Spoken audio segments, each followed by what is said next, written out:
Hello,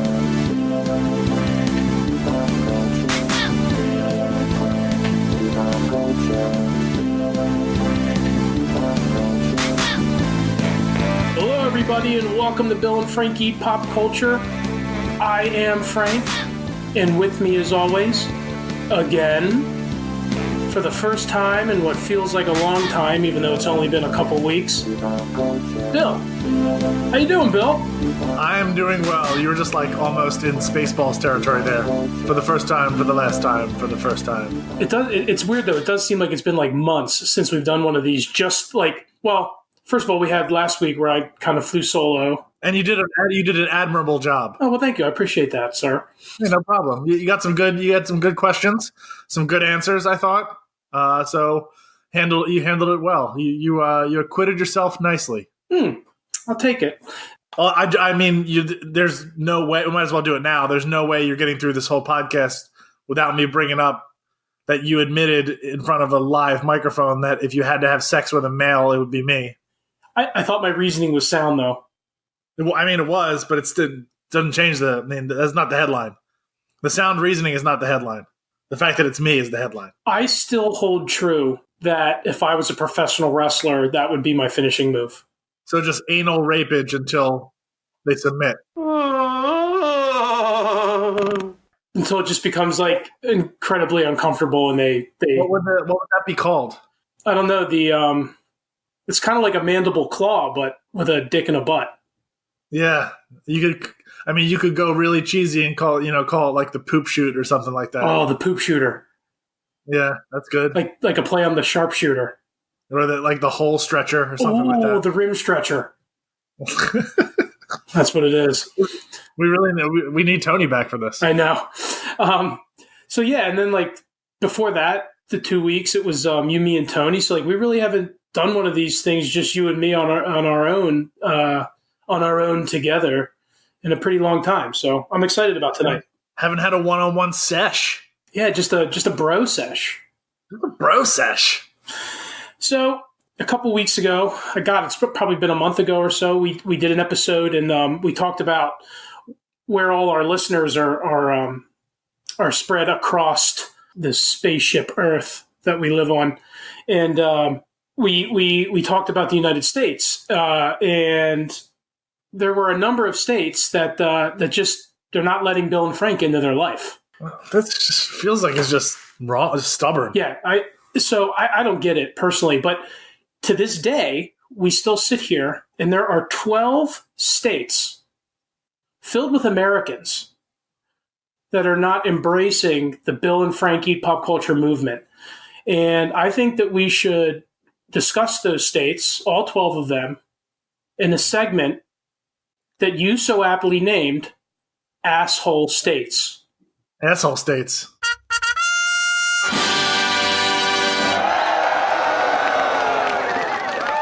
I'm not happy with this. I thought, when we talked about this before, we were at 33 states and 17 asshole states. And I assumed, it had been a month. So I was hoping we would be at least over 40, but no. Yeah. Stubborn. So there's 50 states. Get out of here.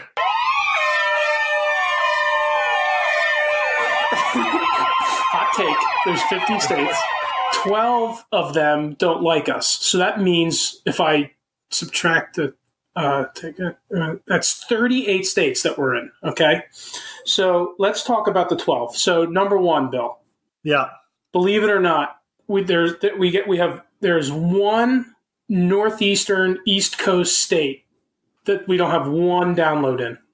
One northeastern East Coast state. So we're counting like New England and the Eastern Seaboard. Correct. You want me to guess? No, don't guess. I'll just tell you. Okay. Tell me. Vermont.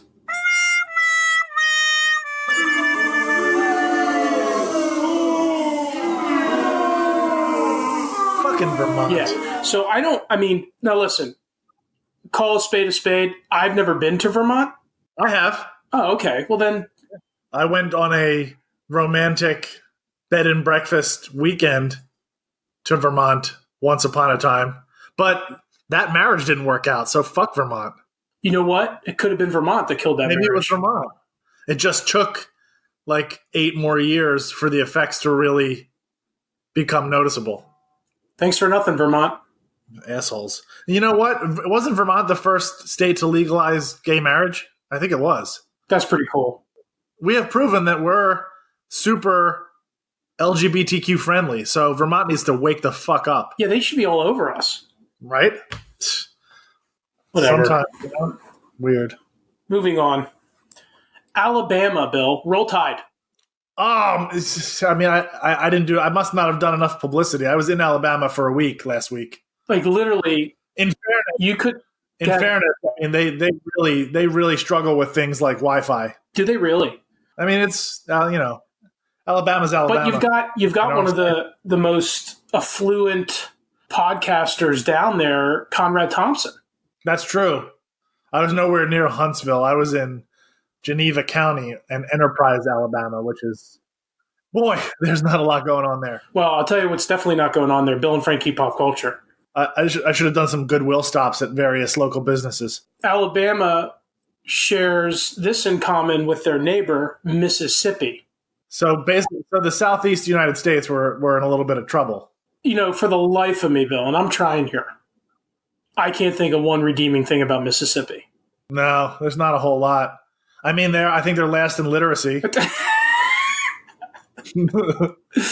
Okay, is that where that movie with Matt McConaughey and Samuel L. Jackson and Kevin Spacey took place? Was that Mississippi? Yeah. Time to Kill, yes, that was Yeah. Mississippi. Yeah, Time to Kill. It's a time to listen to Bill and Frankie Pop Culture. That's what it is, Mississippi. So. Well, I mean, I'm sure I didn't. I mean, if they didn't like us before, I'm sure I didn't make any friends like 10 seconds ago. Yeah. So maybe we should just not put all our eggs in the Mississippi basket. But honestly, if they're last in literacy, this podcast is so literate and highbrow that they'd probably struggle to keep up anyway. Such an asshole state. Who's next? New Mexico. I have nothing to say about New Mexico. Me neither. I feel like New Mexico. I feel like there's like literally nothing there. I can't think of one thing from New Mexico. One thing that happened in New Mexico. I know Santa Fe is there. Santa Fe. And what goes on in Santa Fe? I don't know. And I know isn't New Mexico State like half decent in college football? That's about all I can muster. Half decent, I guess. They've never won anything. This one surprised me. Oklahoma. Boomer Sooner. Good old JR. Weird. I know. I thought he'd be all over this. Yeah, you would think JR would be a fan. We've talked pretty glowingly of him. Quite frankly, I'm a little insulted. Did Jack Swagger go to Oklahoma? He sure did. Yeah. Well, fuck him too.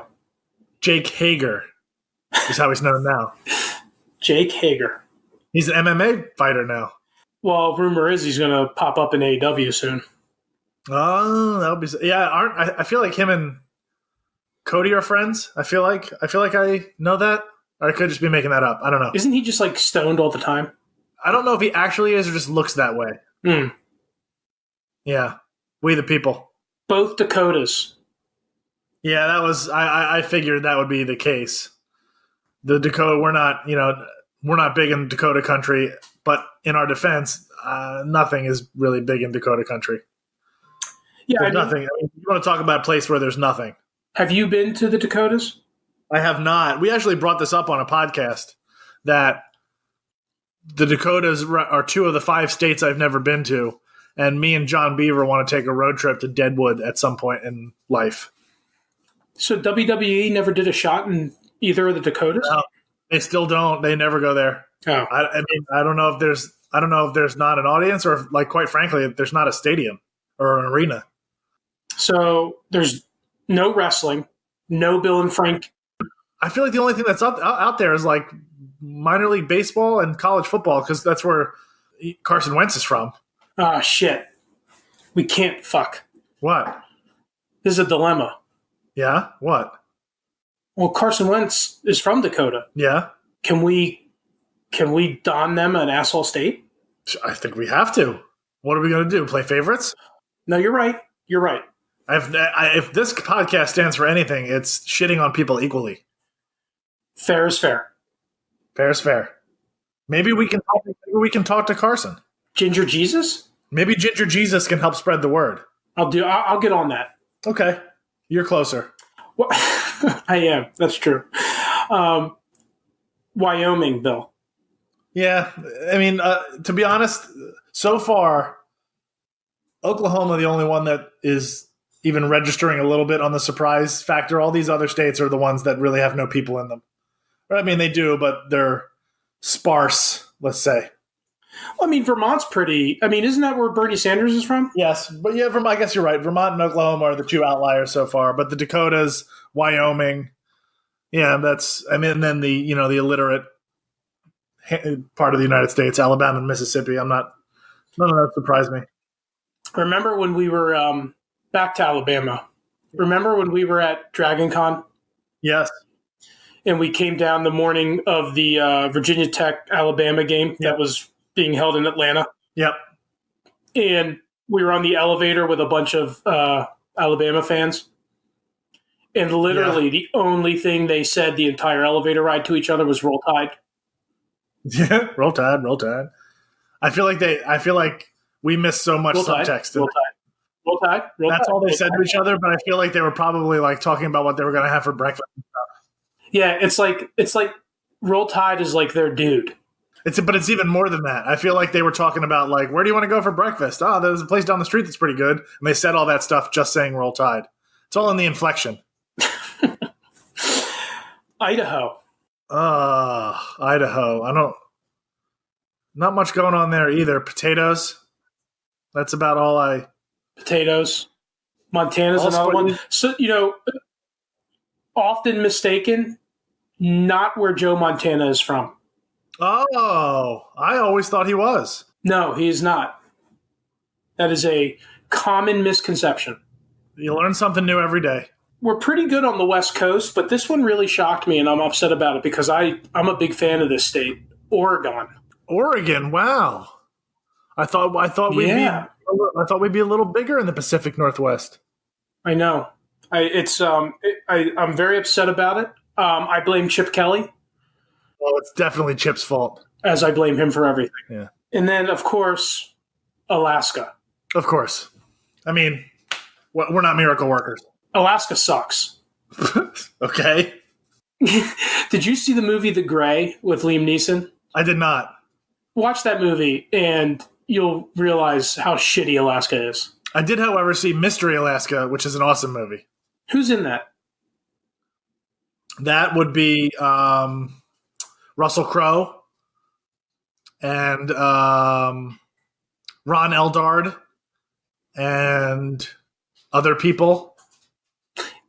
That's a hockey movie, right? Yes. Yeah, Bill. So there you go. Those are the 12 states that are asshole states. Vermont, Alabama, Mississippi, New Mexico, Oklahoma, North Dakota, South Dakota, Wyoming, Montana, Idaho, Oregon, Alaska. Fuck you. Fuck you. Oh. So, Bill, we've picked up 7 new countries since we last spoke, which I think is pretty cool. So I thought we could go through again and do what we did last time and say hello to our new listeners in their native tongue. So what you're saying is Earth, we're doing pretty well. We're progressing nicely. I picked up 7 countries. United States, lagging behind. So the United States lagging behind the rest of the world. I'm not sure if there's a metaphor there. I'm just saying. So let's start with the countries, right? So we've got the Netherlands and Norway. They both say hello the same way. They say hello, hello, hello, hello. That's weird. It is weird, right? I just picture like wooden shoes and trolls. I picture everything to look like Frozen. Rivendell? No, Arendelle. Rivendell's Lord of the Rings. Oh, that's right. I'm sorry. Jesus Christ. So the next one, I love this one, Bill. I'm super excited about this one. India. Oh, wow. And I mean, you want to talk about a population center. We could really have some growth. That's correct. I mean, like a 1% growth rate in India could be astronomical. They are not lacking for people. So in Hindi, a greeting would be namaste. Oh, I know that word. Namaste. You know the first place I ever heard that word? Where? Lost. Yeah, you know what? I was going to say the same thing. That's the first time I heard it too. Now you hear it at every cheesy yoga place. I know. I feel like they weren't saying that at yoga places before Lost. Yeah, I think you're right. But so that's Hindi. But I wanted to show respect to the great Jinder Mahal and say hello in Punjabi. Uh-oh, go for it. Sat Shri Akal. Oh my God, say that again. Sat Shri Akal. Sat Shri Akal. There you go. That was good. That's, you know what? Why overcomplicate hello that much? It is funny because they're usually a very efficient people. All right, moving on. So let's go now. Oh, Bill, this is a good one. Israel. Israel. Shalom. Shalom. You didn't like how I sang Israel? No, it was good. I didn't want to tarnish it. It was pretty good. I feel like you should have said something. Is that from a song, or did you just sing Israel? No, that's like the way they used to sing it when I went to Catholic Mass. Oh, here's a good one. Aruba. Aruba? Yeah. Aruba, Jamaica, come on pretty. Oh, is it Bahama? We did it wrong. I don't know, but we both did the same thing, which is embarrassing. Well, as soon as I saw that, the first thing I thought of was the Beach Boys. Yeah, I think of the Beach Boys, and then I think of Full the House. movie Cocktail. Oh, I was going to say, I think the movie Cocktail. The second thing I think of is Full House. Yeah, I always think of Cocktail because when it goes down to the Caribbean part of that movie, that's the first song that plays. So in Aruba, they speak Papiamento. Papiamento? Yes, and they say Bon dia. Oh, okay. So Papiamento was the language. That's the that's the language. So then the word is bon dia. Bon dia. Bon dia. Bon dia, Aruba. Aruba. Bon dia. I feel like they love us in Aruba. Yeah, we're on. We're over. We're over in Aruba. The Philippines, Bill. I've always wanted to go to the Philippines. Really? I do. I heard Manila is like the best city, but that's a really long trip. I just picture it like being really being really sweaty the whole time I'm there. No, Philippines is like tropical. Yeah, so I'd be sweaty. Well, I mean, you're sweaty in Philadelphia, so I mean... Yeah, I mean, in all fairness, I'm sweaty right now. Yeah, where can you go, really? Nowhere. No, I'm limited. You've already said Alaska sucks, so I mean, what are you going to do? You would think that that's where I want to be. So in the Philippines, we're going to say, Kamusta. Kamusta. Kamusta, Philippines. There you go. Yeah, love it. Thanks for listening. We're huge in the UK. Monstrous. So we're finally getting the rub in Ireland. Okay. So John Constantine's listening. Oh God, I hope so. And over there we go. How's it going there? How's it going there? So, that reminds me. So I have to. So I've been getting a lot of shit from some of our UK folk. Kylex plays on YouTube, and the guys from the Grief Burrito podcast gave me some shit about the way we say hello. The way we said hello to England. What do we do? We went, hello. Hello. Yeah. So they said nobody's said hello in like 100 years. I've heard David Tennant say it less than 100 years ago. But I in person. Yeah, now that I think about it, I think in Philadelphia, I feel like he was like, hello, Frankie. I heard him in like 2 weeks ago. I was in the same room as David Tennant 2 weeks ago. So they say, you go, you all right? You all right, mate? Yeah, you all right? Who did I just hear say that? I just was watching an interview with somebody and they said, with Tom Holland. Oh, Spider-Man. Spider-Man said, you all right? You all right? And who else? Some other, the dude that plays the last Robin, Taron Egerton. Played Elton John. Oh, yeah. I would just be nervous, like, if I said, like, you all right to somebody, they'd be like, well, I have AIDS. Yeah, I mean, you never know what the answer is going to be. Yeah. I mean, I would. Of course, if you did it in England, I mean, I think we can trust our UK friends that I think if you said it in England, they'd realize that you were saying hello. Well, unless they're really upset about having AIDS. Right, but I mean, I'm just saying, like, I wouldn't go to Texas and do it. Then you'll probably get some weird answers. So, anyway, hello to all our listeners around the world. Thanks for listening. We appreciate you. We love you. Welcome to the fold.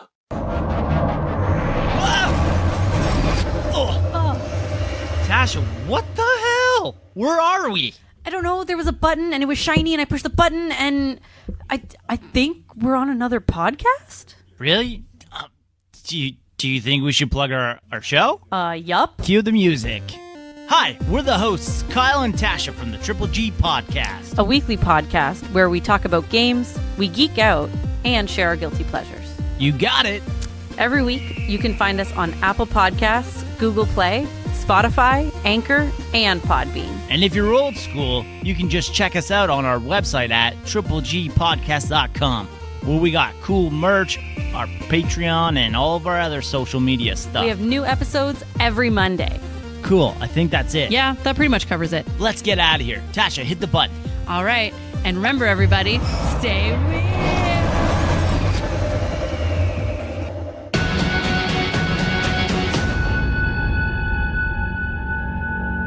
All right, Bill. So this past weekend, I mean, wow. It's been a long time since we've talked any wrestling, which is fine. Yeah.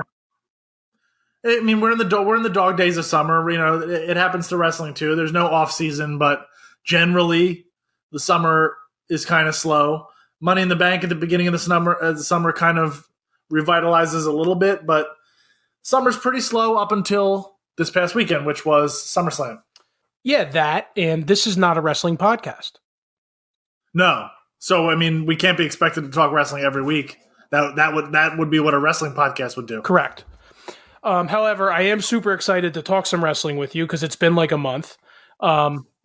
And, you know, I'm sure all the marks out there that listen to the show will be super happy and erect. But you're welcome, Marks. Yeah, you're welcome.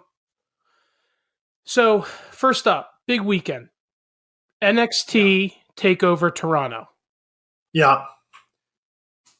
Did you watch? I did. I watched it live.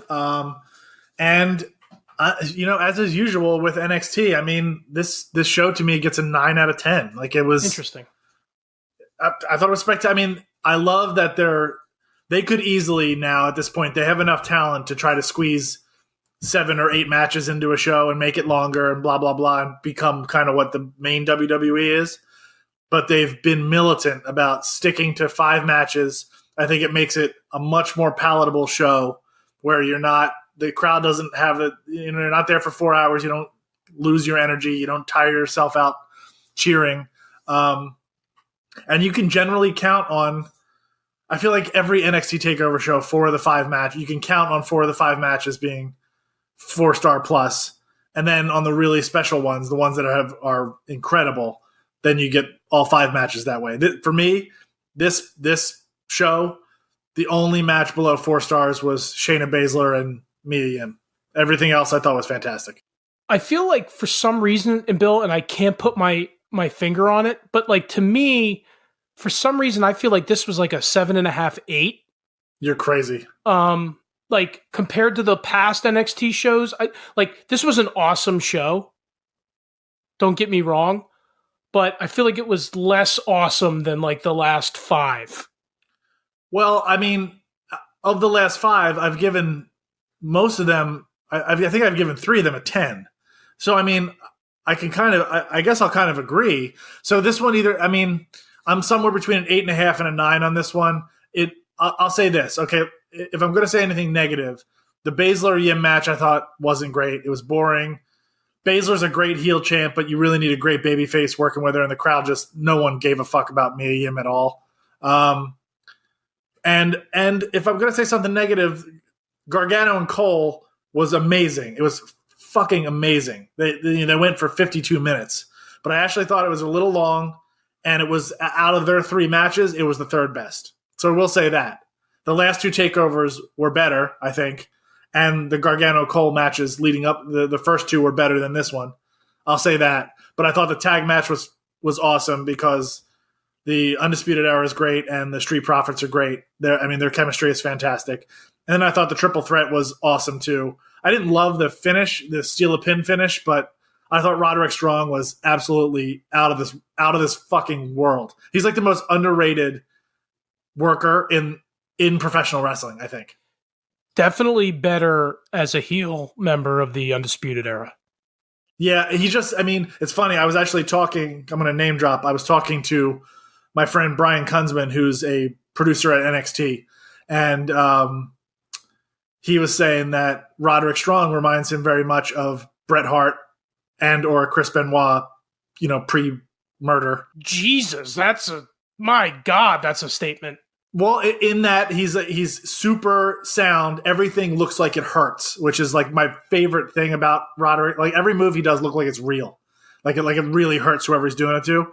But he just has a little bit of a problem getting his personality to connect with audiences. Like Bret Hart had that same problem. He was a white meat babyface for the beginning of his career.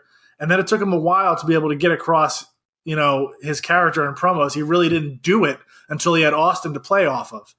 Heel Bret in the Hart Foundation against Austin was his best run by a country mile.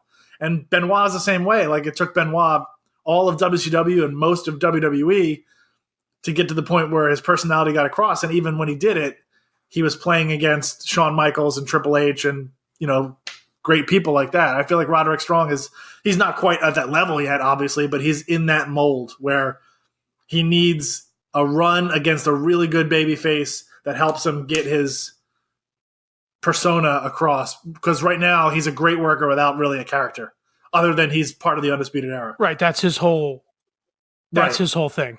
Roderick Strong was in the triple threat match, correct? Yeah, which was, God, I could watch that match on a loop. I'm telling you. I can't, and here's why. Oh God, Velveteen Dreams suspenders the whole time made my nipples hurt. That's a stupid reason. No, I'm serious. That. Like I could feel the suspenders rubbing up against my nipples the entire match. That is dumb. You're gonna tell me that you didn't get tinglies? No, I didn't think about it. You're a fucking liar. I didn't think about it. I was watching the incredible work in the ring by people who are putting their bodies on the line for our entertainment. It was a great match. I didn't love the finish. I wish it had been it was clean, but I hate that finish is used in triple threats all the time where somebody hits a finisher and then somebody else steals the pin. Like, it's fine, but a more definitive end would have been what I would have done. But that to me, that's a 4.5-star match. I love Pete Dunne. I love him so much. He's great. But he's got to figure out the spray tan. Every match, it's all over the ring. So, if I'm reading this right, all your notes on this match so far are cosmetic at best. Yes. Just making that clear. No, so the other issue, the other thing I think that bothered me about the show, and like I said, I rated it like a 7.5, 8, which is, probably only 7.5, 8 because of, comparatively to the past NXT shows. I really, really felt the lack of Riddle. He was on the show. I know he was on the show. I needed a Matt Riddle match. I needed an entrance. I needed a match because his work lately has been fucking flawless. I disagree. I usually you don't get any sort of angle advancement at NXT takeovers. So I kind of like that they threw one into this one to make it a little bit different. I thought the brawl was fairly intense. And I think that rivalry, the Riddle-Dane rivalry, wasn't yet at the point where a match was warranted. And to be honest with you, I like that they stick to 5 matches. They had the 5 matches they were going to go with. I'm sure Riddle will be on the next one for sure. So, I was okay with it. And I thought the brawl was good. So what was your match of the night then? The triple threat, for the North American title. I thought, Cole and Gargano they're literally incapable of having a bad match. And I would have put this one right at 4 stars, but I put their previous 2 at 5 stars.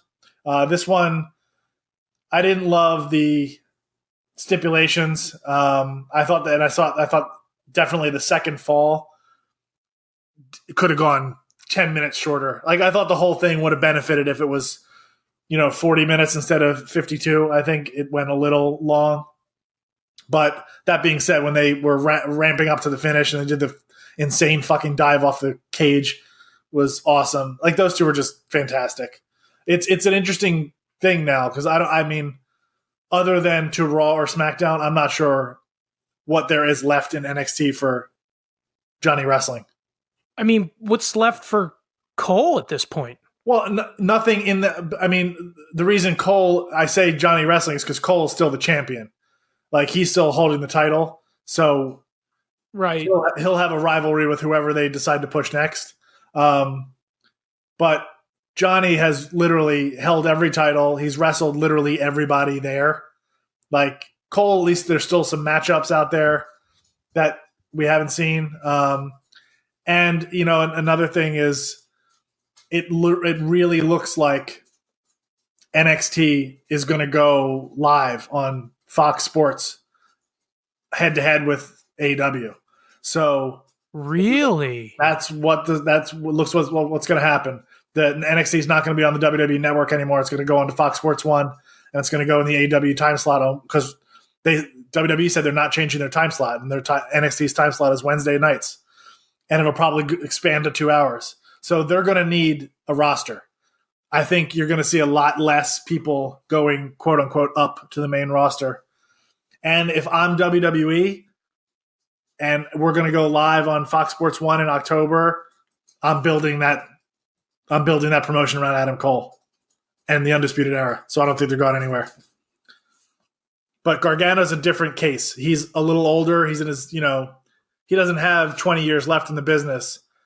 And he's wrestled everybody on NXT. I think it would be a crime for Johnny Gargano and AJ Styles and Daniel Bryan to all finish and not wrestle each other. So, different matchups and stuff like that. But so I think Gargano you could see go to the main roster, but I think the Undisputed Era is going to be the bedrock of NXT. And I think Velveteen Dream and Matt Riddle will be the top baby faces.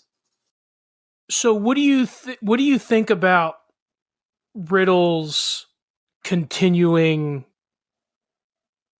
heat with all these older wrestlers? I mean, I think it's great. I don't know if it's real. I don't know if it's a shoot or not. But I don't really care one way or another. I think it's great because when he's, if they decide he's ever ready, he'll go up to the main roster with sort of built-in storylines. Or a built-in gimmick sort of thing where he's disrespected all these people. I mean, I would love to see Matt Riddle and Brock Lesnar. That would be awesome. Did you see him on the watch-along? Yeah. Where he told the story about bumping into Goldberg? Yeah, refresh my memory. Well, he said he was walking into the locker room and all of a sudden he felt like a big shoulder bump. And he turned, and it was Goldberg, and Goldberg's like, "We got some talking to do." And he's like, "Well, I can talk right now, bro." And Goldberg was like, "I'm not your bro." And he was like, whoa, relax, bro. And and then they went back and forth, and it was just Riddle being like super stoned Riddle, and like he was like, "Take it easy, bro." It's like it's like a scene out of Zoolander. Yeah, it's pretty. He's pretty awesome, but I'm not your bro, dude. And Goldberg, of course, takes himself way too seriously. So yeah, still after all these years, he's a natural foil for Riddle. Although we'll get to it. But I thought they used Goldberg so well on Sunday. It was awesome. Yeah, so let's get to it. So do you have anything else you want to say about TakeOver? No, other than, now that it's been so dominated by Gargano and Cole for 3 straight takeovers, which is like, there's not a takeover every month. So that's like the storyline that's been dominating for 6 or 7 months. It'll be nice to, as great as those matches were, I'm curious to see who gets the push to challenge Cole next. But other than that, I mean, I thought it was a great show. I think NXT puts on consistently the best. They're not pay-per-views anymore, but for lack of a better term, best pay-per-views out there right now. Yeah, I mean, I think it's hard to argue that point. Yeah, I mean, we'll see. I mean, Double or Nothing was amazing, and it's hard to really count Fyter Fest and. I don't think you can. Those were house shows. Right. So that was fan service. Right. So once Double or Nothing, I think we both said it was like a 9. So we'll see what happens. I mean, so we'll see what happens with All Out, whether they can keep that up. Yeah, I mean, they're finally going to have a belt on TV, which is fucking awesome. So yeah, thank God. Yeah. So Bill, I really owe you a pretty big thank you. I feel like that's true all the time, but what specifically this time? I really, really am digging your Podcoin app recommendation. Podcoin is insane. I love it. It's the only way I listen to my podcast now. You can actually fire up Podcoin and get paid to listen to your favorite podcasts. And all you need to do is go to the iPhone or Android App Store, download the app, and if you put in this special code, CULTURE, CULTURE, you're going to get 300 points right off the bat to your first cup of coffee at Starbucks, to your first Amazon gift card, to your first charity. Listen to podcasts, earn money while you're doing it, download the Podcoin app. Podcoin, Podcoin, Podcoin. I swear it'll change the way you listen to podcasts. All right, Bill, so let's talk about SummerSlam, the biggest party of the summer. Biggest party of the summer. So the first thing that the first thing that like sticks in my head is we had a pay-per-view without Roman Reigns on the card. And Daniel Bryan. Like that is fucking crazy. So crazy to I don't even want to say two of your most over superstars and probably your most talented all around guy, which is Daniel Bryan, not on the card.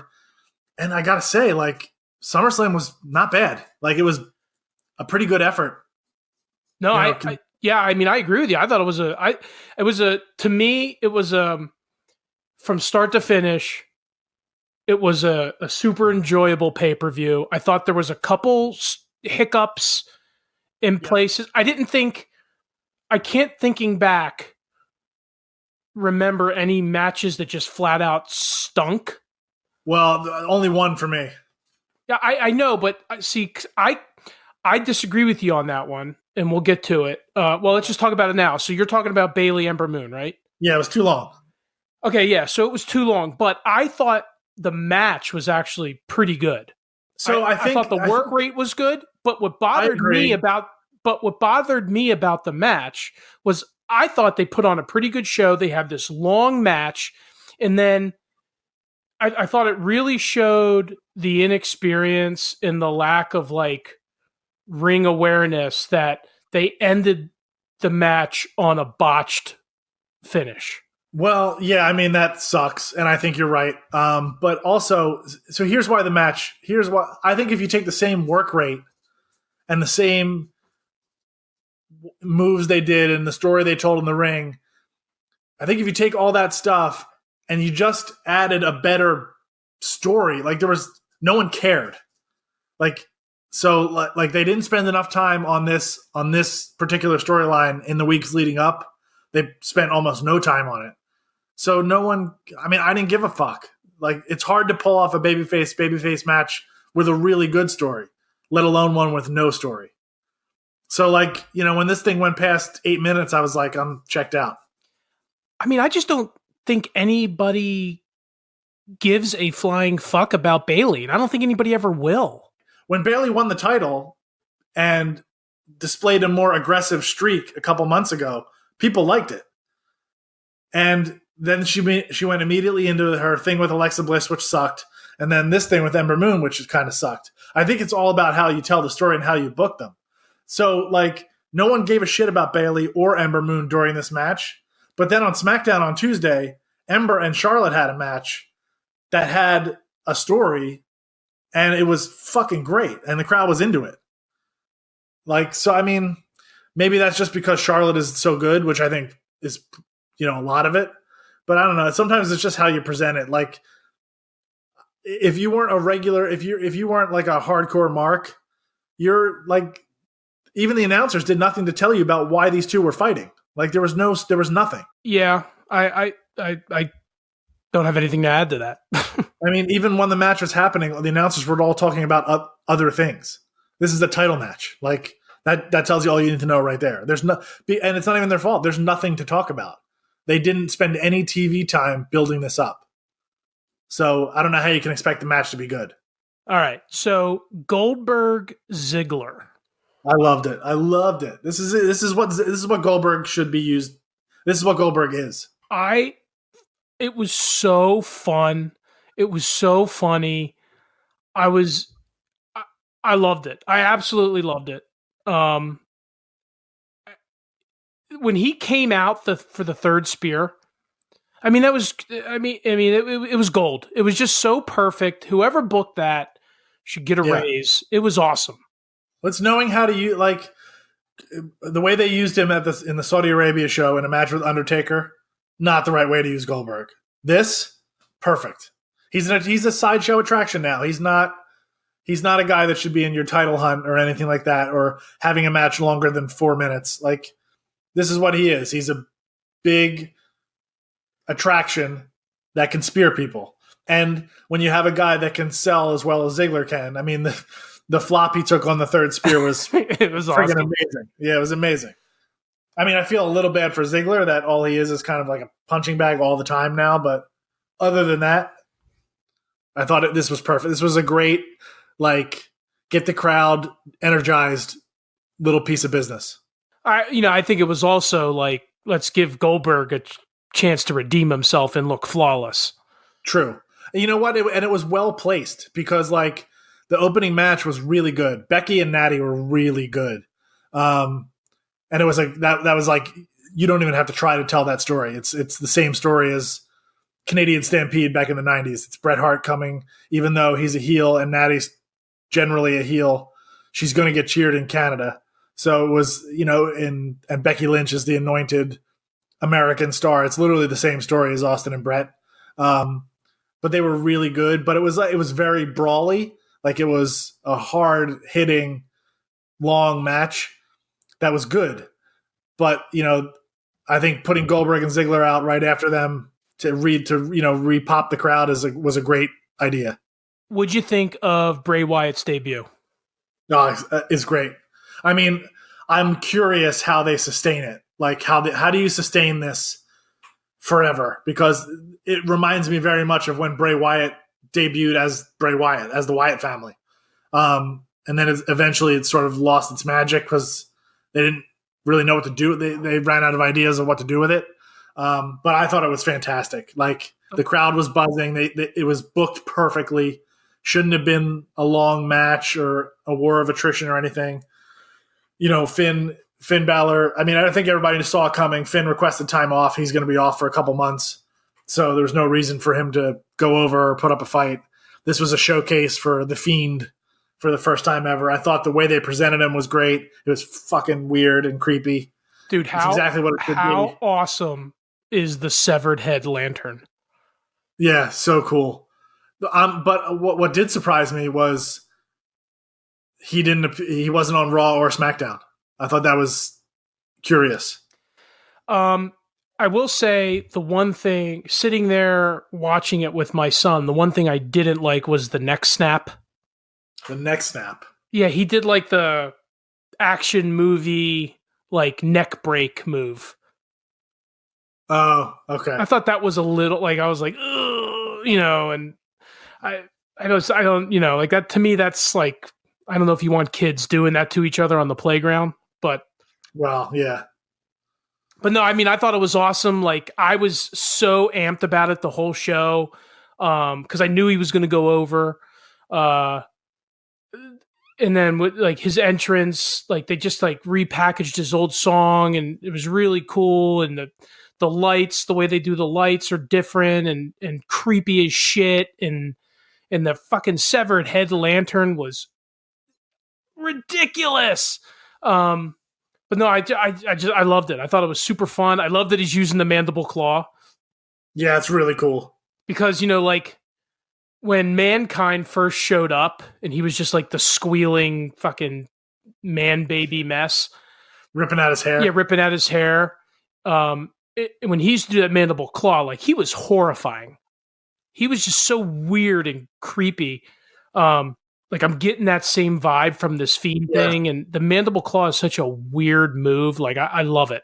They got it. It's going to be really interesting. They need to choose whoever he goes up against first in his first, real program. They need to make that choice. I mean, they need to take consideration and make a wise choice. I don't even know who it is, and I honestly don't even have really a suggestion.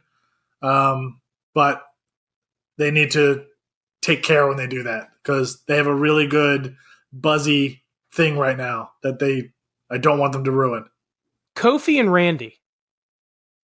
Meh. Yeah, I felt like it never got into that like fifth gear. Nope, definitely not. I don't even know if it ever got into the fourth gear. It started out and I was like, oh man, this is going to be really good. And then it kind of just plateaued, and then the finish was fucking weird. Yeah, I think it felt like they didn't really know what they wanted to do, like booking wise. I think they knew they didn't want to put the title on Orton, but they didn't want Kofi to go over super definitively and clean. So they went this way because obviously if you watch SmackDown, that rivalry is going to continue at least for another month. So yeah, to me, this was, I guess, the most generous I can be is it was a good TV match with a weird finish. Like it was not special. It was really disappointing. Like, cause I really had high hopes for that. There was a really good story going into it.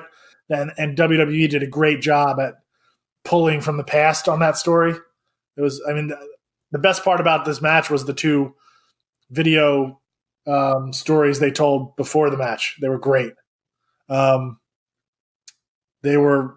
packages were cut really well, and I was into the story going into the match, and then the match just totally deflated me. It was blah. While we're talking about blah, the most disappointing match on the card for me was AJ and Ricochet. I'm such a mark for both guys. I love AJ, I love Ricochet, but I keep waiting. This is now two events in a row where I'm waiting for that classic that I know they can deliver, and it just hasn't happened. Now, and I think most of it is that there's WWE has to squeeze 9,000 matches into their pay-per-views, so they didn't get. They're not going to be able to put on a 5-star match in 10 minutes, but still, I keep expecting more juice out of this, and it looks like, maybe it's one of those instances where on paper it looks like these are two of the greatest performers in the world, but they just don't have the right chemistry. I don't know what it is, but I think it's time to move on from this. I'm with you. I don't know what else to say. Like I thought, I went to Twitter the day of, and I said, what's going to be the match of the night tonight? And everybody was saying Ricochet, AJ. But man, really, really, really came up short. Yeah. And it's a bummer because same thing with Kofi and Randy. Like I know the two of them can have a sick match. Like I know they can, but maybe it's just a chemistry thing. Maybe who knows? I always thought AJ was one of those guys who could just do anything with anybody, but I have to believe that, like you said it. They're not giving these guys the time. Yeah, that's got to be it. I'd love to see them get 20 minutes, 25 minutes, but I just don't know when that's going to happen, or if that can even happen in WWE, the way WWE does things nowadays. All right, so let's go. You ready to go to the main event? No, I'm not. Okay, go ahead. What we need to do is talk about how fucking amazing Charlotte and Trish Stratus was. Oh yeah, that's a good point. Sorry about that. I think this was the women's match of the year, and it's unbelievable that Trish had that performance in her after not. She has not wrestled a real match. She had the gimmick tag team match with Lita, but like a one-on-one match against arguably the most talented female in the world, and to hang that much, like that was, I couldn't have been more shocked. Like I thought it would be okay, but usually the nostalgia acts are just okay. You really just, the thrill is just seeing the person wrestle again. But man, she looked like every bit like she could go week in and week out if she wanted to. I was really impressed. I was really impressed with how high her boobs were pushed up. Yeah, I mean, she had them up. I was so satisfied. Yeah, no, I mean, it was, listen, I mean, Charlotte's another one. Like Charlotte can get a good match out of anybody. Yeah, she can get a good match out of anybody, but then when she's with somebody that can really go and match the intensity and stuff, it's this was so great. Yeah, totally. I think there's been a lot of chatter about the women's division being in this rut. Yeah. Lately. So when you see a match like Charlotte and Trish, it makes you feel good that and on the same card you have Natty and Becky. I mean, these are matches that women weren't having 10 years ago. No, and you know what? It's a good point you make too, because I wonder, because I mean, honestly, the women's division, aside from Becky Lynch, has been in a rut. Like since Rousey left, like since WrestleMania, it has been in a little bit of a rut. There hasn't been many really great matches or great storylines even.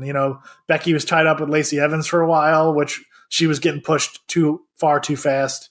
And Charlotte's been doing nothing.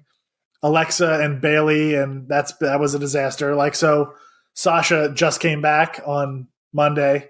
So, it has been in a rut. And I wonder if, Trish Stratus at 44 years old or whatever, showing up and being like, here, you know what? I can come after not having a match in however long and throw this down. All you ladies need to wake up. Like, you can't just sit back now that the women's revolution has happened. It's not going to just, matches aren't just going to book themselves. You got to do the work. Yeah. I mean, I will say that, a lot of the booking that's been going on with the women's division is probably just as much to blame. I don't think it was ever a work rate issue. But, listen, I mean, the Lacey and Baron Corbin thing, that was your typical midsummer placeholder until they got to SummerSlam. Like, I think it tells volumes that all you saw was Baron Corbin and Lacey Evans for 3 months, and then SummerSlam comes and they're nowhere to be fucking seen. Yeah, I think especially with Lacey too, she also, the work rate wasn't there either because she was quite frankly just not ready for it. Like they were in a position where they needed somebody and they pushed her too quick, and I don't know that she was ready to work with Becky really. But all that being said, like the summer was rough for the women's division and there wasn't much to write home about. And love her or hate her, the women's division lost a little juice when Rousey went away. Rousey is like Lesnar. Like you may not like it, but she brings attention, intensity, eyeballs, all that stuff. Integrity, intelligence. No, that's a different guy. Oh, sorry. All right, Rollins, Lesnar. Awesome. I would have bet my house that Lesnar was going over. Yeah. I popped up off the couch when Rollins won. Yeah, and you know what? I read a review that put this into better words. I was trying to figure out how to say it, and I read a review of the show saying, like, sort of the same thing I just said with Rousey. Like, you may not like Brock Lesnar. You may not like that he's a part-timer. You may not like that he sort of takes advantage of the situation. He gets paid millions of dollars to show up 10 or 12 times a year. But when Brock Lesnar is in full sell mode, he is an absolutely phenomenal heel professional wrestler. Oh, absolutely. He's so good. He sold his balls off for Rollins in this match. Yeah, absolutely. And he takes bumps and, he does the work. You know what I mean? Yeah, and they honestly, they do a good, like, as much shit as I've given them when Lesnar had like the forever long reign, and I wanted the belt off of him and all that stuff, like they do a good job booking him because like he gets beat up so rarely that when it happens, it's a big fucking deal. And then when it happens and he sells it like he sold it, it just, the intensity of that match was off the charts. Like, and that's my favorite Brock Lesnar match in forever. Like, I mean, that was a really good match. I think Rollins really needed this match too because he's been chirping a lot, and you know, there's a lot of negativity online going around about Seth. And I mean, I think Seth really proved to the world that he is one of the best in the world right now. Dude, there was one part of the match though, like I swear to God, for 2 seconds, my brain was 100% convinced that Brock was giving Seth a wedgie and spinning him around by his underwear. And then I realized that it was just his bandages around his ribs. Yeah. I was like, holy shit. And Mary's like, what? I'm like, oh, I thought he was giving him a fucking wedgie and spinning him around by his underwear. But like my brain just like that's where my brain went, which was weird. But no, but I mean, you know me, I love Seth, and you know he was in a shit fucking feud for the last 3 months with Corbin, and you know, but to come out of this one the way he did, I mean, he looked awesome. I mean, he sold great. He was near flawless the entire match. You know, tears in his eyes after he won. It was awesome. It was emotional. Really it was just awesome.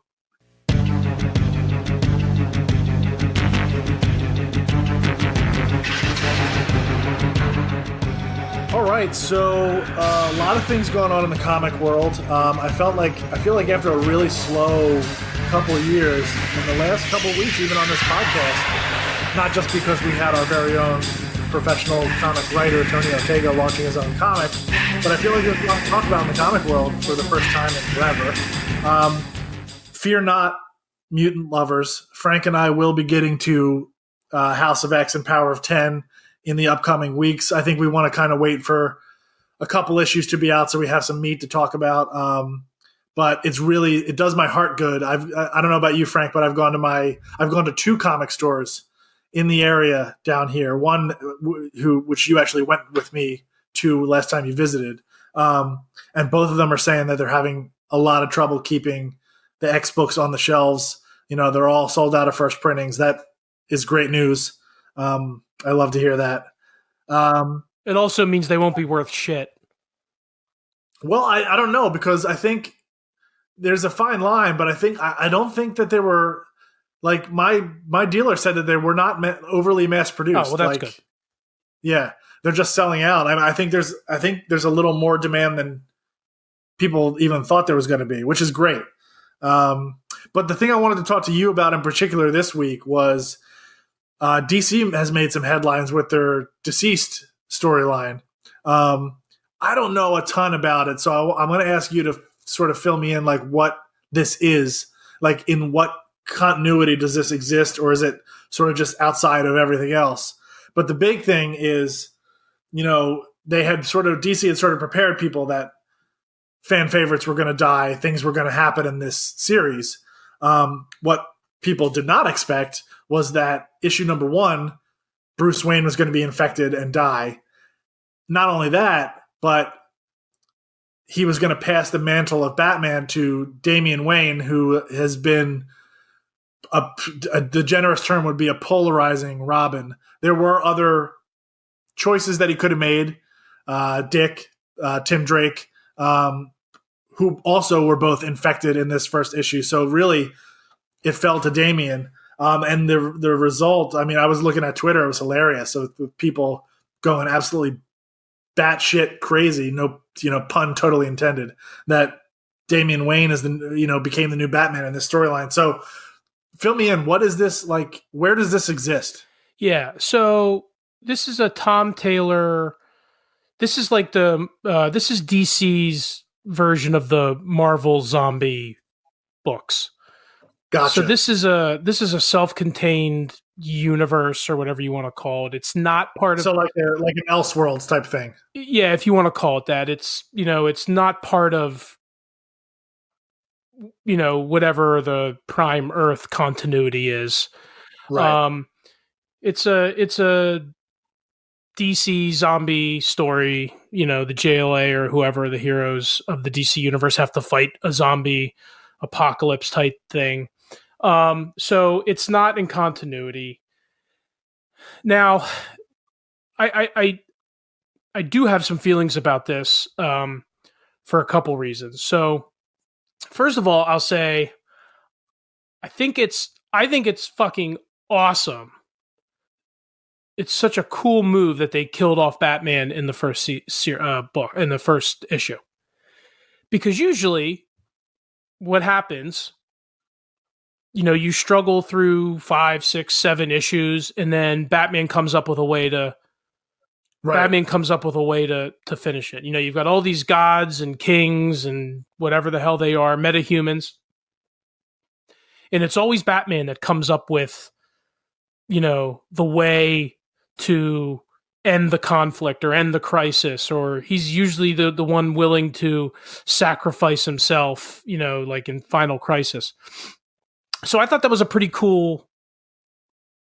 I think that's a pretty cool thing. It's like, take him out of it in the beginning, and now it's like, holy shit, what the fuck's going to happen? Right. Because Batman's not here to save the day, right? So I like that. Now, this is something that the great Johnny Beaver and I will always disagree on. I am actually part of the minority, as far as I know. I like the character Damon Wayne.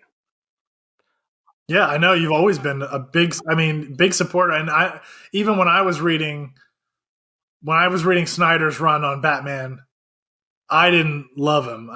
I remember talking to you and not being able to figure out why you liked him so much. I thought the Batman and Robin arc that Grant Morrison did when Dick was Batman and Damian was Robin, their chemistry, those two characters' chemistries were very, very good. And that made me go, oh, this is actually a pretty decent. But it was Tomasi's,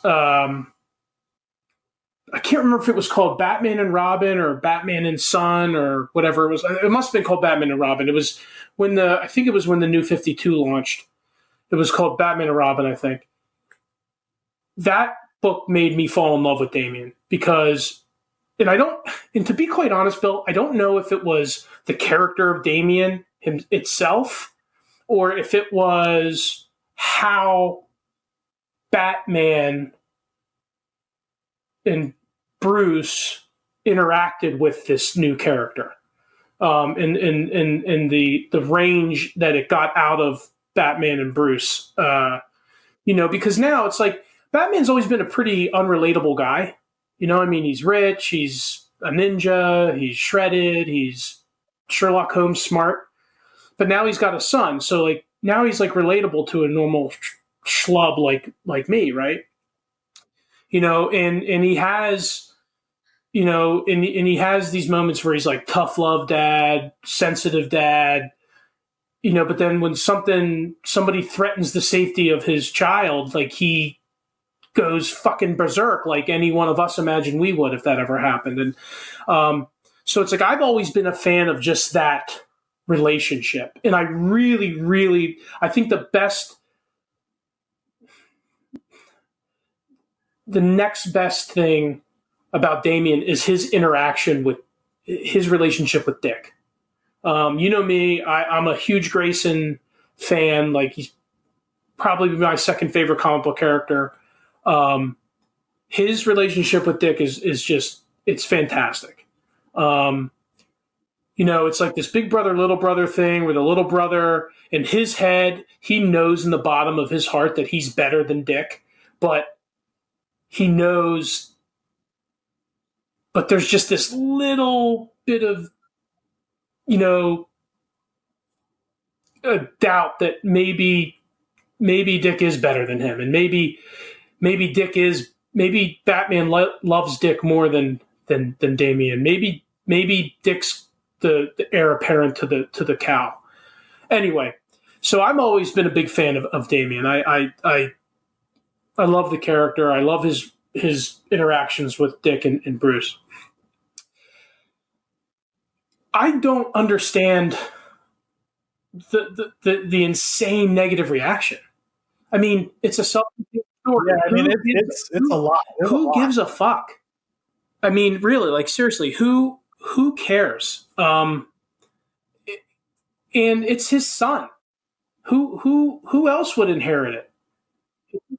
Well, I mean, I think that you already hit on it, that Dick would be the first choice, and then there's Tim, like all Robins that were Robin before Damian.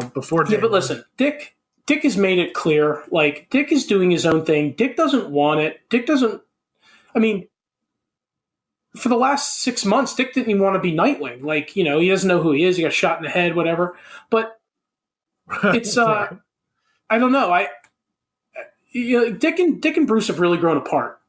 And I don't think that relationship is there anymore, where I don't think, even though he'd never come out and say it, I don't think Bruce trusts Dick 100% to carry the mantle anymore. And Tim Drake, definitely not.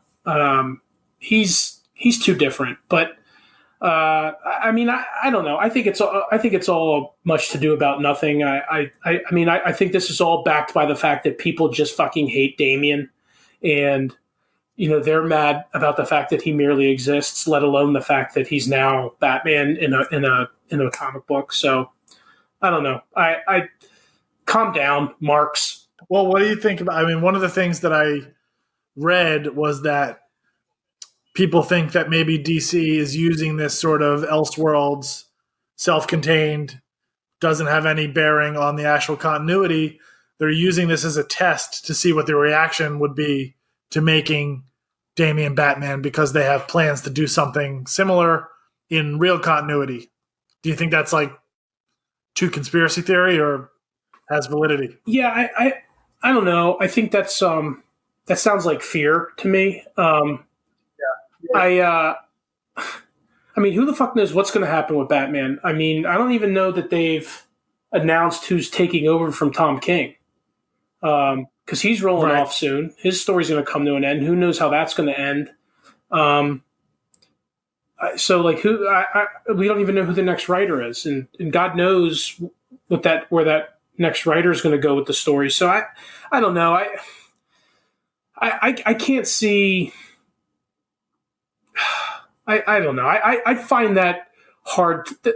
I'd find that hard to believe that we'd ever live in a universe where Bruce Wayne isn't Batman.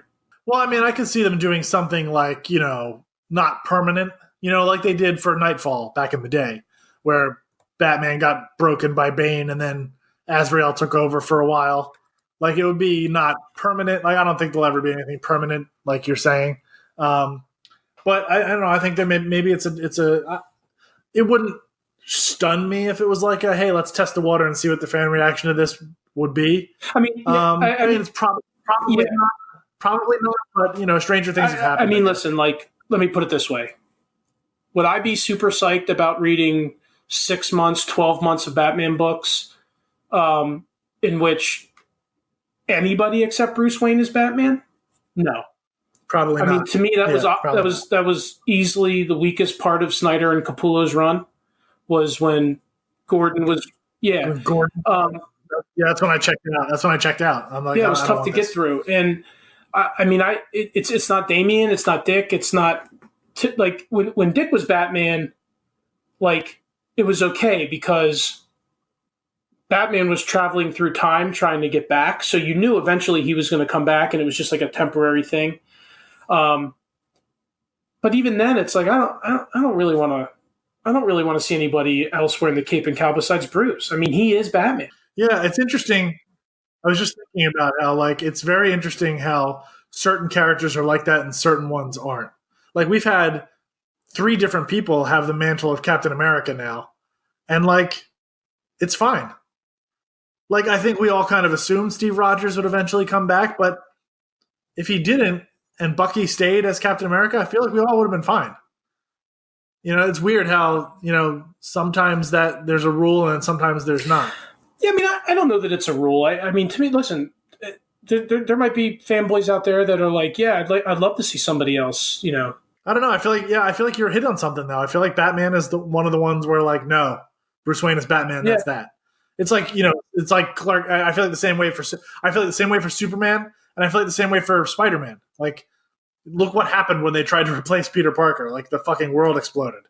So it just, I feel like certain characters it works and certain ones it doesn't, and there's no real rhyme or reason. It's like a feeling thing. All right, Bill. So recently, in the last couple of weeks, you got yourself back in the convention saddle. Went to yes. Raleigh. What's it called? Raleigh SuperCon or what? It used to be the Raleigh SuperCon. I've gone before. Now it's changed its name to the GalaxyCon at Raleigh. I guess because I don't know what happened. Whether, like, last year it was a really nice little con. It had a couple famous people. The biggest celebrity was like Anya from Buffy. Like, it was fine for me. But this year it exploded into like a much bigger deal. There was, I mean, for Raleigh, North Carolina, it was an absolutely star-studded convention lineup. But it was my first convention in quite some time. I've had a lot of things going on in life, moving to Charlotte, divorce, all that kind of stuff. So I haven't really had the time or the money really. But the big draw for me was I got to meet one of my idols. This is why went to the show. I bought the tickets a year and a half ago. I got to meet Tim Curry, who is the original Pennywise. He's also Dr. Frankenfurter from Rocky Horror. He's Wadsworth from Clue. He's the devil from Legend. He's the man. I love Tim Curry. He was in that movie with Stallone. What movie was that? I don't know. Like, Stallone plays a gangster. It's a comedy. Oh yeah, Oscar. Oh yeah. Yeah, but he's an Annie. He's had a lot of classic roles, and let me tell you something. Tim Curry fandom is alive and well, man. Because you've been to a bunch of comic shows, comic conventions with me. I've been to a ton of them. I've seen a lot of famous people. I have never seen a line like the line to meet Tim Curry. It was absolutely out of control. Like John Cena out of control? Longer. Like, it was. They had to like put people in the basement, like, because the line was too big. Like, I'm telling you that, like, it was the line was longer for when we met Matt Smith or David Tennant is longer than the line when I met Chris Evans. It was longer than the line for Bruce Campbell. It was insane. That's pretty crazy. Yeah. I mean, and it was, I think the majority of people. Well, the other thing it had going for it was there was a Rocky Horror event they did at this convention. So Meatloaf was there, and Barry Bostwick was there, and a couple of other cast members that I don't know as well. No Susan Sarandon, but so they had a whole Rocky Horror thing going on. So that probably added to the crowd a little bit. There was a lot of people dressed as Frankenfurter at the convention, which was hilarious and disturbing. But I was there in my Pennywise t-shirt. That's the thing to me. And so, like, I don't know how people listening, if they even know who Tim Curry is. He had a stroke, a massive stroke. Like, oh shit, I didn't know that. Yeah, like maybe 6 or 7 years ago, and for 2 or 3 years, he had like no use of the left side of his body. And he's recently gotten a little bit better and started to make public appearances again. He was well enough to do a little tiny role on the Rocky Horror live show they did on Fox 2 years ago. So I was hopeful that it wouldn't be like terrible meeting him. Like, not that I just didn't want to be like too sad. Yeah, honestly. Yeah. So when he sits down for all the photos and everything, but when I went in there, I was like, Mr. Curry, I'm a huge fan. And he was like, oh, thanks so much for coming out. And he was like completely understandable and didn't look, like he looked like he had use of both sides of his body and all that stuff. And And he was like, I'm just happy there's so many people that still want to meet me. And he's like, I'm a little worse for wear. And I was like, you don't look a day over 30 to me. He goes, what's your name? And I said, Bill. And he goes, beep, beep, Bill. Oh my God. Did you come out of your ass? I literally almost fainted. Cause he saw that I had the Pennywise t-shirt on and I got him to sign a Pennywise 8x10. So he threw the beep, beep at me. And I was like, well, I can pretty much die now. I'm fine. I've achieved everything I want to achieve. Wow. That's fucking cool. That was really fucking cool. Yeah, it was really cool. I was happy, that it wasn't awful. But there were some other really cool things at the convention. Sort of following up on our Spidey Spectacular that we did, our 2-part Spidey Spectacular with John Beaver. We talked a lot about both Dan Slott and J. Michael Straczynski, 2 very prominent Spider-Man authors, writers, for better or worse. When we did our thing, we were heaped praise on Straczynski. Very much so, yeah. Even though his run ended up being ending kind of shitty with the One More Day stuff that the company forced down his throat and all that stuff. And we kind of shit on Slott, rightfully so. The Superior Spider-Man was not great.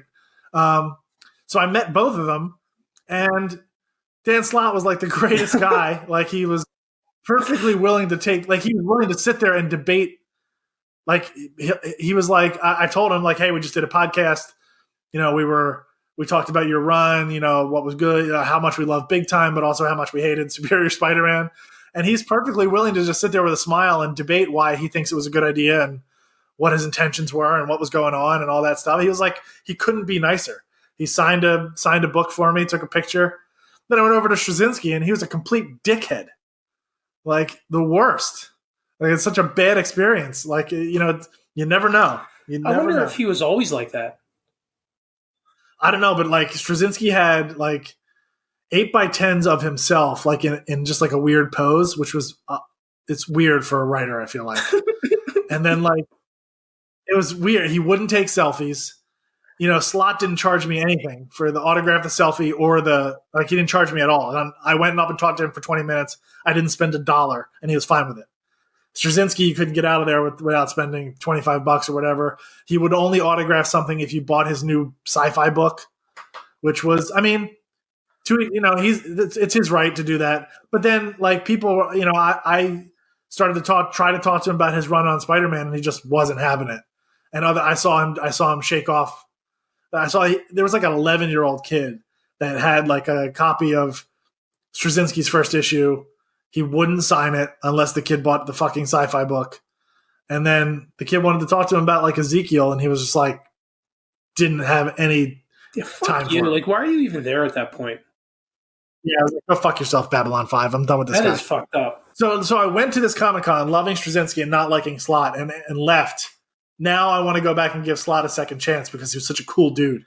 Yeah, it's it's always kind of cool to maybe we don't like something, but the artist has so much more in his head that's behind what we're actually reading. Right. So it's always cool to hear what they think about or why they did certain things, and it puts a new light on stuff. It also makes it a lot nicer when they're just fucking nice people. When I met Greg Capullo, Greg Capullo was it was senior uncle. He stood up, he gave me a big hug. I didn't spend $1. I had a bunch of Snyder Capullo Batman, and he signed them all and talked to me the whole time. Super energetic. Introduced me to his wife. Yeah, I love that. It's great when that it's so great when that happens, and it's so depressing when the other side happens. Yeah, I don't know that I've run into somebody yet who's been a jerk off. I was a little nervous when we took Liam to see Randy Orton that he was going to be a jerk off, but he was fucking awesome too. I also saw Georges. Oh, was Georges there? Georges, the man. Yep. What's he selling now? He's still got a lot of Buffy stuff. I think he's doing the covers for the new Buffy arc that's coming out. Oh, is he? Yeah, so he's got a lot of that stuff. There's a couple people there that I talked to. Kyle Higgins was awesome. Oh, I love Kyle Higgins. He was really cool. He fucking loves Nightwing as much as you do. So I talked to him about how much I love his run on Nightwing, which was one of my favorites. Yeah, he loves Nightwing and Batman Beyond. Those are like his. Yo, and crazily enough, this is not a comic writer, but you know who was a really cool dude? Meatloaf. Well, I have my picture with Meatloaf. He was awesome, man. Yeah. I didn't pay for the picture because it was a lot of money, but I went to his Q&A, and he was, that was like pure entertainment, man. He was great. And sometimes you just take a chance on some of these things. And I was like, I don't know how much I'm going to like this. But, it really wasn't that much about Rocky Horror. It was more about his music career, and it was fucking fascinating. Yeah, I got to show you the picture someday. So when I was like 1, my dad was doing a show at the Atco Speedway in South Jersey, and this is like when Bat Out of Hell was like out. Yeah, and Meatloaf was the headliner, and there's pictures of me, like there's a picture of me with like Meatloaf holding me at 1 year old. And I have like a cracker, like a saltine cracker in my hand, and Meatloaf's like acting like he's going to eat it. And I'm looking at him like, don't eat my fucking cracker. And we got like pictures, like somebody took pictures of him coming out of the porta potty and stuff. And like, he's like hamming it up in all the pictures. So, I looked into those pictures my whole life. He always seemed like he was a pretty fun guy.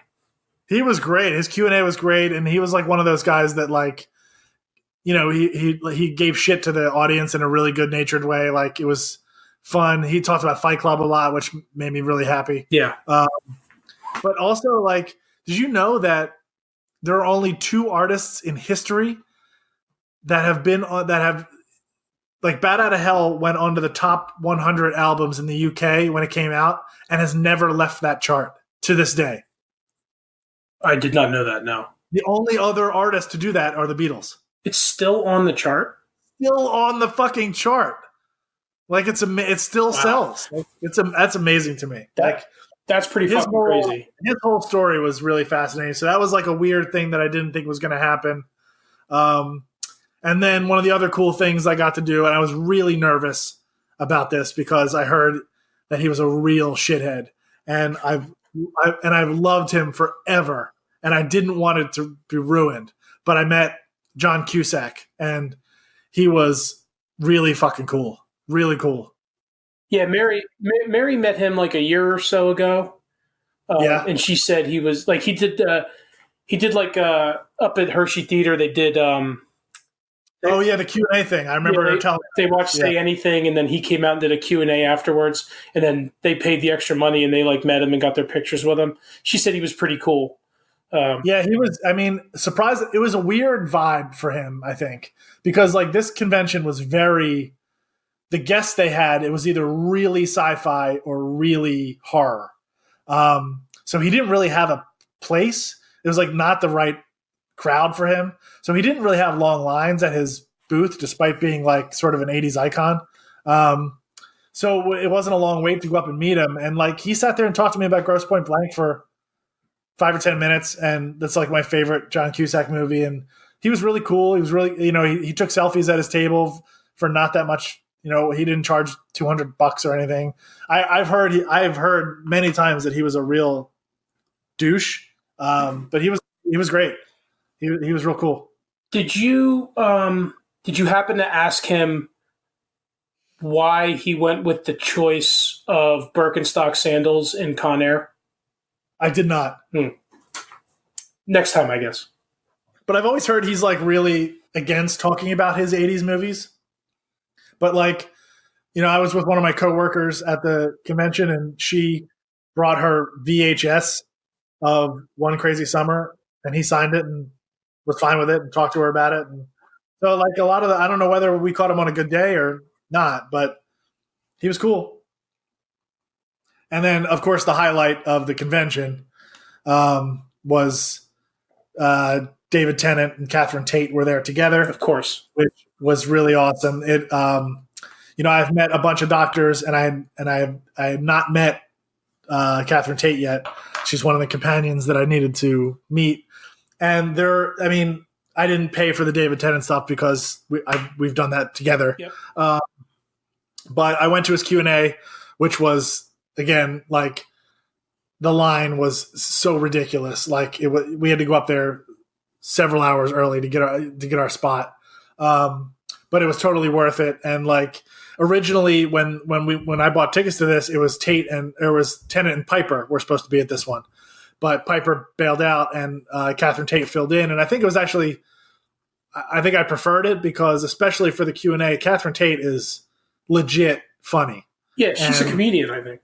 Yeah, she's a comedian. So like, that was less a Q&A and more of like a stand-up comedy routine.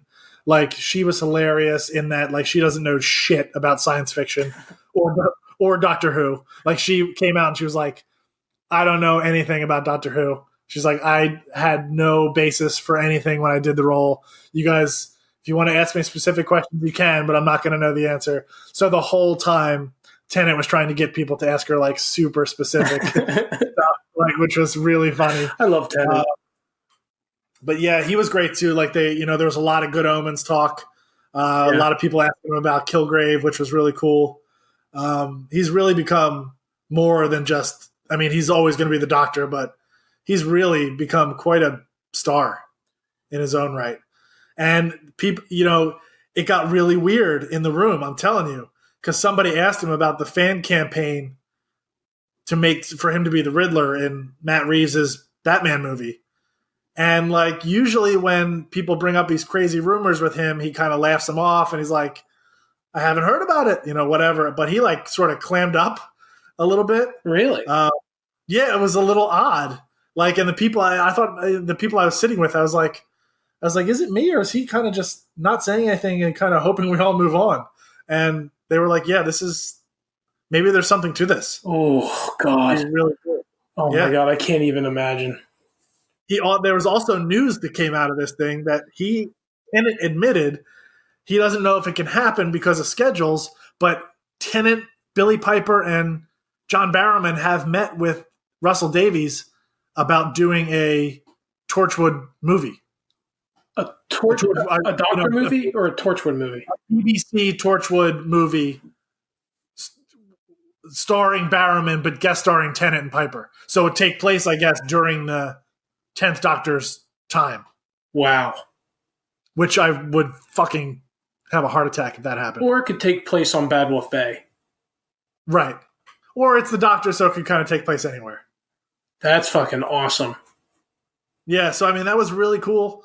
My experience was great. Like, I was really financially, I'm strapped right now. So like, part of me was like, maybe I shouldn't go to this thing, but I didn't end up spending a lot of money. I bought the Tim Curry tickets like 2 years ago. So it was really great. It was really great to get back out there and go to a convention, talk comics, see all the stuff that was out there. It was really fun, and it made me realize that's kind of something I need to do in my life.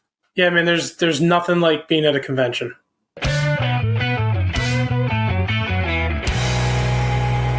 All right, Bill. So I think I don't think there was a lot of ring rust on that episode. It was like putting on an old pair of shoes. It's nice to have you back, man. I missed you. And certainly, yeah, like we hadn't had a one-on-one session in a while, and I feel like we delivered. This is a lot of shit in here. Yeah, there's a lot of shit in here. I think we just found the title. Yeah, a lot of shit in here. So, I'll give you the old rundown here. Check us out on Twitter at BF Eat Pop Culture. Shoot us an email at eatpopculture@gmail.com. If you listen to us on Apple or you own an iPhone and you listen to us on something else, still go into the Apple Podcast app and, subscribe, rate, and review us. Please, it really helps out indie podcasts. If you listen to your podcast on Overcast, please go into Overcast and recommend us by hitting that button there for us. That really helps us on Overcast climb the charts. And if we continue to climb the charts, we can continue to give you content. We can maybe even do it more often, keep getting better at this thing. We're loving doing it. So we appreciate you guys listening. Rate us and review us on Apple Podcast. Recommend us on Overcast. Helps a lot. I want to give a thank you to the a podcast called it's called Black Girls Do Stuff. What? Yeah, it's a great title, isn't it? I love it. True. Whoever runs their Twitter account was listening to us today and was saying some really complimentary things, and it really helped me get through a long slog of a day at work. So I really appreciated it. That kind of stuff is what makes it all worth it. Thank you so much for the kind words. You keep listening. We'll keep putting it out. And that's all I got, Bill. You got anything else? I have nothing else. You have nothing? Like, literally, you don't have anything else for this podcast or in life? To be honest with all the listeners, because that's what they expect of me, I really have to take a shit. And with that, we'll say, see you next week. Be well. Be well.